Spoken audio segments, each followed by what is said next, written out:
안녕하세요. 캔들피그와 김하백의 나불대화 시간입니다. 환율이 1370원을 넘어가고 있는데요. 상당히 낯선 숫자죠. 재작년 코로나 터지고 환율 1200원 넘었을 때 그때 1220원, 1230원 정도 할 때 엄청 난리였거든요. 근데 지금은 그거보다 150원 정도가 더 높은 상황인데도 불구하고 일반 국민들의 반응은 그때랑 비슷하거나 오히려 둔감하게 반응하는 듯한 그런 모습도 보이고 있습니다. 이게 진짜 위험한 건데 말이죠. 그래서 오늘은 지금 환율 상황에 대해서 좀 이야기해 보도록 하겠습니다. 반갑습니다. 김하백님. 네, 안녕하세요. 지금 환율 상황이 굉장히 빠르게 심각해지고 있습니다. 투자 시장에서 보는 관점은 환율 1350원 이상은 사실상 상단 저지선이 없다고 평가되기 때문에 현재 이 정도 속도면 9월 중에 환율 1400원 돌파도 가능한 상황이죠. 그런데 무엇보다 문제는 환율이 올라서 이렇게 달러가 귀해지는 와중에 단기 외채 비중이 계속 높아지고 있고 이미 너무 높다는 거예요. 단기 외채 비중이 그렇게 높다는 겁니까? 단기 외채가 어떤 거죠? 그냥 간단하게 생각하면 단기니까 빨리 갚아야 되는 빚인데요. 대신 달러로 갚아야 되는 그런 빚인 거죠. 정확하게는 1년 이하의 만기로 외국에서 빌려온 대출을 단기 외채라고 하는데요. 만기가 짧은 만큼 빨리 유출될 수 있는 그런 해외 자본이라고 볼 수 있는 거죠. 머물러 있는 기간이 1년 이하의 달러네요. 이게 지금 비중이 크다는 거죠. 네. 이게 상황에 따라 되게 위험하게 작용할 수 있는 게 지금 보면 경기 침체 우려도 커지고 그러다 보니 미국도 그렇고 전반적인 금융시장 변동성이 굉장히 크게 움직이고 있잖아요. 근데 이럴 때 단기 외채가 많아지게 되면 해외 투자 자금들이 순식간에 빠져나갈 수 있어서 경제 충격 위험이 되게 커질 수 있습니다. 아무래도 1년 안에 갚아야 될 빚이 많은 것 자체가 상대적으로 높은 리스크를 가지고 있는 거다 보니까 시장이 불안해지면 해외 투자자들이 빠져나갈 때 필요 이상으로 과하게 빠져나갈 그런 위험이 높아지겠죠. 그럼 환율은 더 폭발적으로 오를 거고요. 얼마나 심각하다는 겁니까?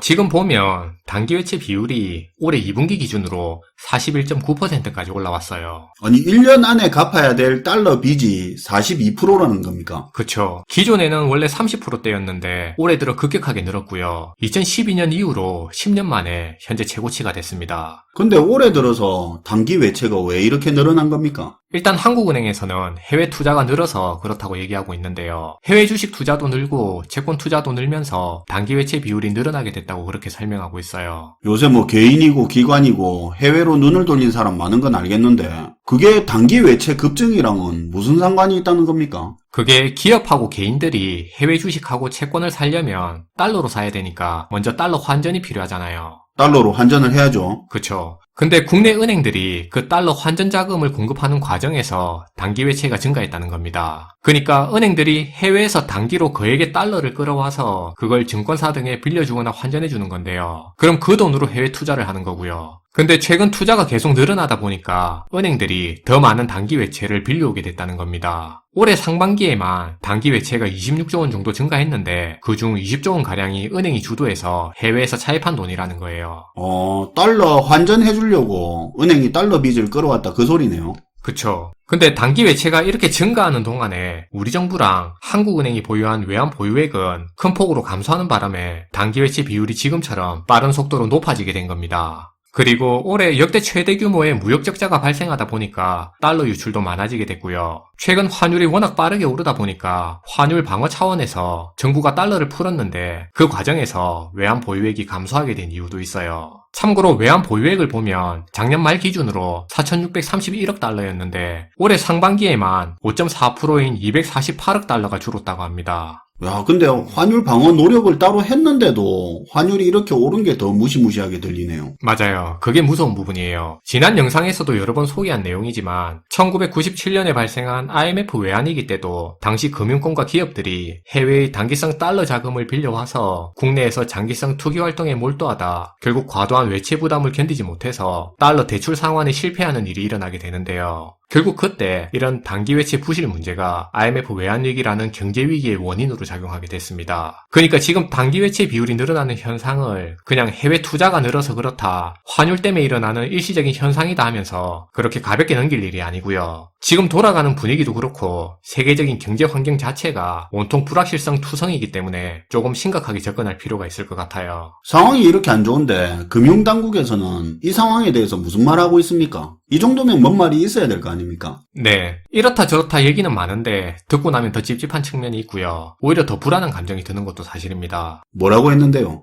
추경호 경제부총리 같은 경우에는 그냥 간단하게 얘기하면 우려되는 상황이지만 안정적이라고 얘기했습니다. 8월 들어 무역 수지가 악화되고 위안화 약세 영향이 중첩되면서 원달러 환율이 빠르게 상승하는 흐름을 보이고 있다. 그러면서 국제 에너지 가격 상승과 중국 등 글로벌 수요 둔화로 무역 수지가 악화되면서 향후 경상수지 흑자가 축소될 가능성이 있다고 했습니다. 그리고 여전히 물가 상승은 우려되는 부분이라고 지적했죠. 그냥 그게 안 좋다는 말이죠. 네, 여기까지가 우려되는 상황이고요. 근데 그럼에도 우리 기업과 금융기관들의 외화 조달도 원활히 이루어지고 있고 높아진 환율 수준과는 다르게 대외 건전성 지표들 자체도 큰 변화가 없어서 안정적인 수준이라고 강조하기도 했습니다. 그러면 안 좋다는 말입니까? 괜찮다는 말입니까? 그러니까요. 우리 같은 민간 입장에서는 정책 당국에서 위험성을 경고하든지 이건 우려되는 상황인데 또 안정적인 상황이라고 하니까 그냥 듣기에도 오히려 찝찝한 측면이 있는 거죠.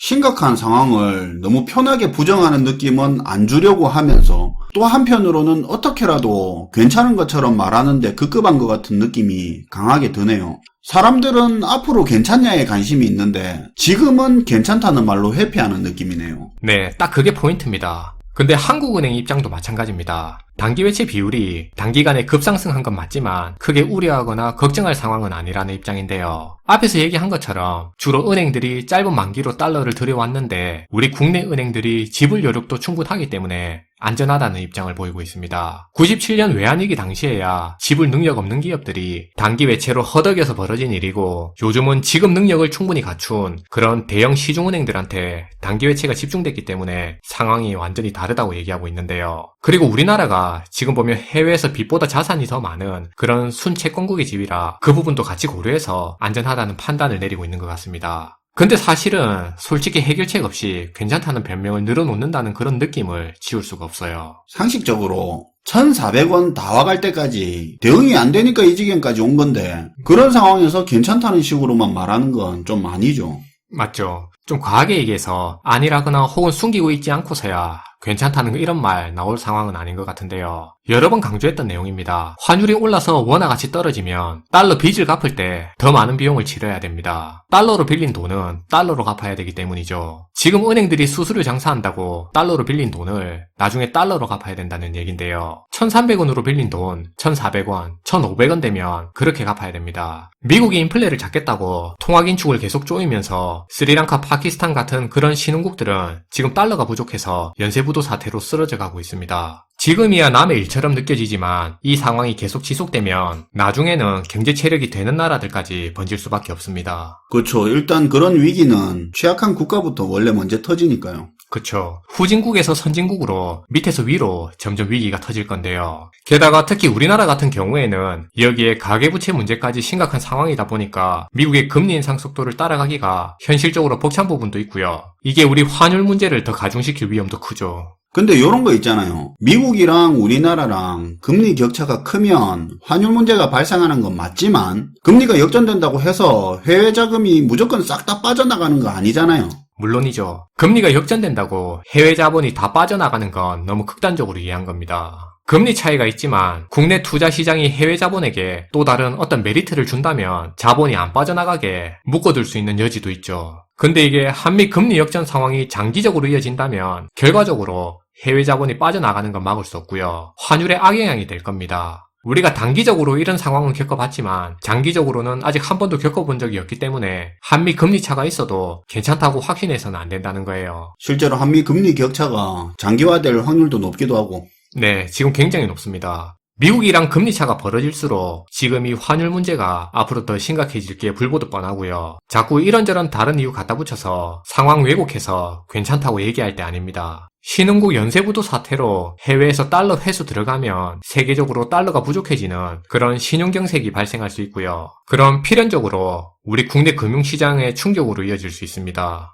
2008년에 글로벌 금융위기 직후에 그때 단기외채 비율이 단기적으로 70%대까지 오른 적이 있어서 지금도 그때처럼 괜찮다고 말하는 전문가들도 있던데 그때는 한미 통화 수합이 있어서 기댈 언덕이 있었고요. 지금은 미국하고 통화 수합 자체가 안 돼 있는 상황입니다. 그리고 지금 사람들이 굉장히 착각하고 있는 부분이 우리가 환율 문제가 생기면 미국이 당연히 통화 스와프를 해줄 거라고 생각하는데 그거 착각이고요. 예전하고는 상황이 많이 달라졌습니다. 정치적으로만 봐도 미국은 지금 중국을 대항해서 동맹 구도를 세팅하고 있는데 우리 한국은 여기에 적극적이지 않은 모습을 보이고 있어요. 그래서 만약에 통화 스왑을 해주더라도 다른 많은 조건을 걸 가능성이 되게 높습니다. 아마 되게 불편한 조건일 거예요. 최소한 서로 통화 스와프 이야기라도 나오는 상태에서 괜찮다 말하면 억지로라도 들어줄 수는 있겠지만 그것도 아닌 상황에서 일종의 보험도 없는데 환율 문제 걱정 안 해도 된다 이건 아니라 이거네요. 그쵸. 지난 영상에서 여러 번 다뤘던 내용인데 과거 미국의 급격한 금리 인상 결과가 일정한 시차를 두고 1994년에 멕시코, 1997년 동남아시아,